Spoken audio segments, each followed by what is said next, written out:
kali ini bertema Successful Entrepreneur. Nah, kalian pasti penasaran banget kan? Makanya tetap stay di acara ini ya. Podcast kita kali ini disponsori oleh Bang Jateng. Terima kasih Bang Jateng atas kerjasamanya. Teman-teman, di sini aku tidak sendirian loh, tapi ditemani oleh narasumber yang keren banget. Nah, narasumber kita kali ini adalah Bapak Wiroto dari pengusaha kuliner Soto Rusuk Kuali Tengah Sawah Lor Klumpret. Dan kita sambut dulu dong narasumber kita. Selamat siang Bapak. Selamat siang. Oke teman-teman, segera kita mulai aja ya. Pasti kalian udah gak sabaran banget nih. Aku akan langsung berbincang-bincang sama Bapak Wiroto. Assalamualaikum Bapak. Waalaikumsalam. Bagaimana nih kabarnya hari ini? Alhamdulillah sehat-sehat. Kita langsung saja berbincang-bincang tentang kewirausahaannya ya Pak. Kalau boleh tahu, gimana nih cerita dan sejarahnya Bapak terjun menjadi seorang wirausaha, dan apa memang sudah cita-cita dari dulu, apa gimana nih Pak ceritanya? Oh iya. Sebelumnya saya belum niatan kuliner, tapi dulu itu waktu kita masih bujang, waktu kita lulus dari SMP itu saya masuk pabrik PT Golden Oversize itu tahun 91 sampai 2007. Terus pabriknya itu sampai bangkrut. Ada yang menawar, katakanlah kakak kita sendiri, dia juga pegawai negeri, katakanlah mau dicari usahanya itu apa, saya kurang tahu. Yang pertama, kita usahanya perabotan. Waktu itu kita terutama pot. Terus nyampe berapa tahun, saya sama istri jadi bilangi sama kakak saya, kamu mau nggak tak kasih problem lagi, katakanlah kuliner, yaitu katakanlah soto. Terus saya bilang sama istri saya, mau. Dia mencarikan kontrakan pertama di Pasar Jongke Karanganyar. Nyampe di sana yang sulit itu mencari pelanggan. Kalau katakanlah orang Jawa mengatakan babat alasnya itu memang betul-betul sulit. Saya sama istri saya itu di Pasar Jongke, katakanlah gebernya itu soto 5.000 tak carikan di pasar itu udah ada bilang yang mau. Suruh beli itu udah mau. Ada 1-2 tok katanya tidak laku gitu. Terus ganti usaha lagi di Gading, perempatan Geblekan itu. Syukur alhamdulillah sampai sekarang di sana saya sampai 4 tahun. Itu curhat. Yang pertama sama Cina, yang kedua itu encik Arab. Oke, kalau Cina itu mintanya memang sotonya benar-benar minta bening. Tidak ada budak sama sekali, katakanlah dia itu takut kolesterol. Gitu. Kalau encik Arab itu memang, apalagi dia itu prioritasnya rempahnya itu harus dijaga.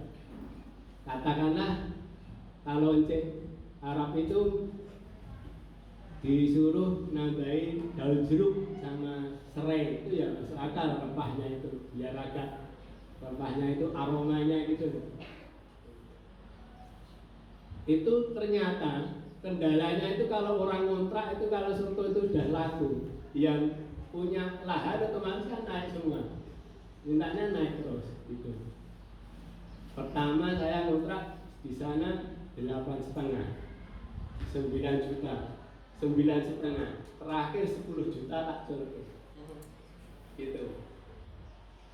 Terus saya bilang sama kakak saya, katanya dulu ini saya swear saja, saya ikut kakak saya itu, dia itu pegawai negeri Pak Totok Margono. Dulu katanya pernah jadi komite sini ya. Itu semua benar-benar kakak saya. Tuh. Terus saya jadi kontrakan sudah berapa bulan. Terus saya bilang sama kakak saya, Mas, seumpama saya itu mandiri sendiri gimana? Jangan, kita masih orang saya. Katanya gitu. Saya rata-rata sama kakak saya itu katanya agak sulit. Ya situ orang pegawai negeri bulanan dapat. Kalau saya tidak makan tuh Mas, itu ya saya. Tuh. Terus akhirnya lama sekali saya terus diculke. Ya situ mau mandiri mau tetap mana? Nanti tak cari sendiri. Sehabis saya di Gading sampai perjalanan pasar Gondongan itu tidak ada. Ada satu kaitannya tidak ada parkiran. Di depan itu depan lapangan Cangkol. Tuh, yang tempatnya Bapak Musleh itu. Pak, tempat juga dikalu aja, dibikin nanti ya biasa oke. Kalau dikontrak ya juga oke. Pak, sebelumnya saya minta maaf. Saya tak merintis di tengah sawah dulu. Saya dulu waktu bilang sama Pak Lurah Kubrek, Pak Hartana SE, yang mau jualan siapa? Saya sendiri Pak. Kalau situ silahkan, tapi kalau orang lain jangan. Itu saya akui. Dulu saya itu pernah terjadi tim suksesnya sendiri. Sampai sekarang, alhamdulillah Pak Lurah mengestoni sampai sekarang itu. Terus sudah berapa tahun? Mau sekarang itu dulu cuma emplek pakai terpal gitu. Jadi kalau di tengah sawah kalau terpal itu paling lama setengah tahun itu sudah beredar kena angin semua. Apalagi kalau hujan lebat itu ya ngeri lah. Wali saya itu tempat guling, remus itu sempat maut semua. Kadang saya lagi apa itu ketebangan pohon gitu. Terus lama-lama Pak Lurah katakanlah waktu sore-sore jam 5 itu bilang sama saya di tempat saya, Pak Soto, saya itu mau ketekan kamu. Saumpama sotonya kamu itu nanti di hadapan sama Pak Bupati gimana? Saya ya agak sungkan ya. Pak jangan, soto saya itu soto desa. Masa yang mau makan sama Pak Bupati gitu. Terus saya itu ya agak sungkan. Kalau tidak mau itu katakanlah yang Pak Lurah, kalau ya kalau tak segani itu saya kok gimana ya? Ya niatnya saya itu Bismillah. Saya sanggupi Pak Lurah itu ya tersenyum. Gitu. So, alhamdulillah saya itu ya ada problem. Saya masuk pendopo kelurahan itu wali saya itu bisa kaya. Karena apa? Sekaitannya itu nggak taunya wali itu kalau diobosi terus sekaitannya itu bergoyang. Nggak taunya wali saya itu akhirnya kan bentet gitu. Terus akhirnya ambrol. Bawahnya itu modal mandi ke sana sini. Terus akhirnya belakangan di keramik di situ. Saya kan bawa sama kakak saya itu ada orang 3 kalau tidak salah. Istri saya suruh pulang, saya beli aqua galon itu, tak obosi, istri buat ambil bumbu lagi, kakak-kakak saya itu suruh ngepel semua. Jadi Pak Bupati itu perjalanan di DKM, itu waktu di kelurahan itu, alhamdulillah Pak Camat, Pak Lurah itu gimana tadi kok gini-gini. Ya seharusnya itu rasanya bau, asalanlah amis itu tidak ada. Jadi tidak ada problem sama sekali. Yang cuma kalau penyajiannya memang kurang etis, soalnya apa cuma panci toh. Kalau tidak ada problem kan ada angkringnya sama kualinya itu. Tuh.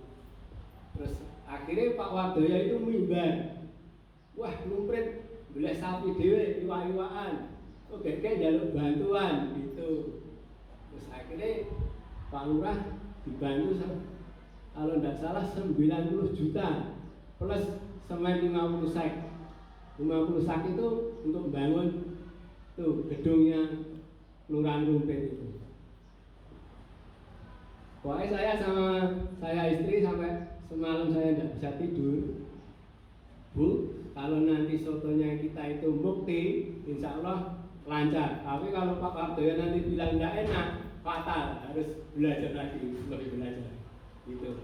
Dan alhamdulillah sampai sekarang dari bawahan, dari sekolah mana, dari guru-guru mana itu tempatnya ke tempat saya semua.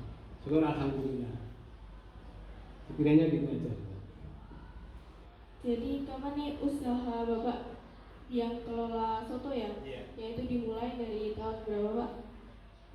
Kalau soto itu tahun 2010 itu yang digading 4 tahun, yang di Pasar Dongke Karanganyar itu cuma 3 bulan karena prospeknya itu tidak ada penggemarnya. Terus saya mandiri sendiri sama istri saya itu di tengah sawah Lumprit itu sudah hampir 7 tahun. Waktu di perjalanan raya itu mau di Holmit itu saya bilang sama Pak Lurah sampai sekarang itu.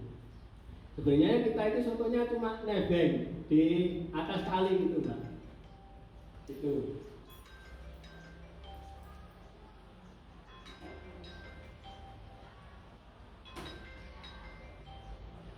Iya, jadi mulai dari 2010 sampai 2002. Iya. Perkembangannya sampai sekarang tuh berubah apa tetap? Ya alhamdulillah perkembangan lebih pesat Pak. Apalagi di lingkup Mojolaban Bepona itu kalau soto itu kan sepanjang jalan ada berapa ratus soto. Tapi kualitas soto rusuknya itu satu Mojolaban tinggal saya sendiri. Alhamdulillah. Jadi kualitas kuliner itu memang ada menu tersendiri, keunikan tersendiri apa gitu. Saya memang spesialnya memang soto rusuk. Menu ekstra itu cuma sambal tumpang sama pecel telur gitu.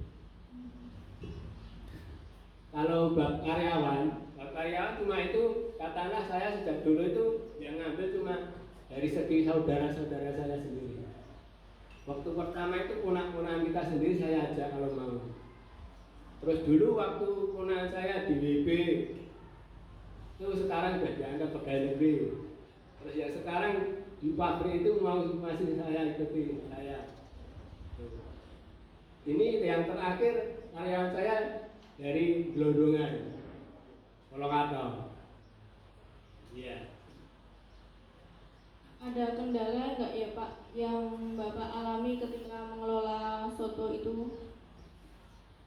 Ya alhamdulillah tidak ada kendala.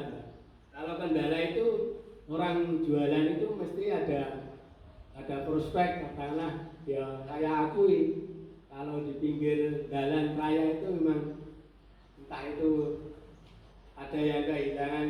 Sebenarnya tidak seanu itu ya, cuma katakanlah gitu Pak. Cuma contohnya gitu loh, kalau kompor entah itu jelas itu hilang, saya itu tidak ada apa-apa gitu. Cuma contoh waktu masa saya mau bikin es teh sendoknya itu hilang semua, adalah yang itu orang gitu. Yang terakhir ini itu dicanu kan kayak gembok 4/3 itu, dia tidak sabar dijubil sama atasannya. Ini kan gerobaknya itu ada lemari, ini dibetel semua loh, diambil itu. Akhirnya wah ya kalau orang katakanlah oh ya di tengah sawah, kalau di rumahnya sendiri tidaklah ya agak nyaman gitu. Lalu siapa sih support terbesar yang semakin biar bersemangat gitu Pak? Oh ya, kalau supporter saya itu alhamdulillah itu yang pertama dari BRI Karanganyar, terus Bawaslu Bawaslu Solo itu memang ada ikatan, katakanlah oh ini nanti tanggal sekian kita tak pesen itu ternyata saya itu banyak pesanan-pesanan itu Mbak. Waktu tanggal 7 yang kemarin Agustus itu saya dipeseni Pak Polres Sukoharjo yang di tempat dusun Dawangan itu 200 porsi. Terus saya katakanlah pagi-pagi jam 6 untuk gerak jalan. Terus setengah 6, setengah 4 itu saya sudah tiba di situ. Alhamdulillah lancar. Sekarang tentang modal ya Pak ya. Iya. Modal yang penting menurut Bapak ini apa ya? Kalau modal itu yang penting itu sebenarnya soto itu modalnya tidak banyak, cuma harga daging kalau 1 kilo, kalau yang super itu yang ambil sampelnya itu 130. Saya memang ambil daging yang super kenapa?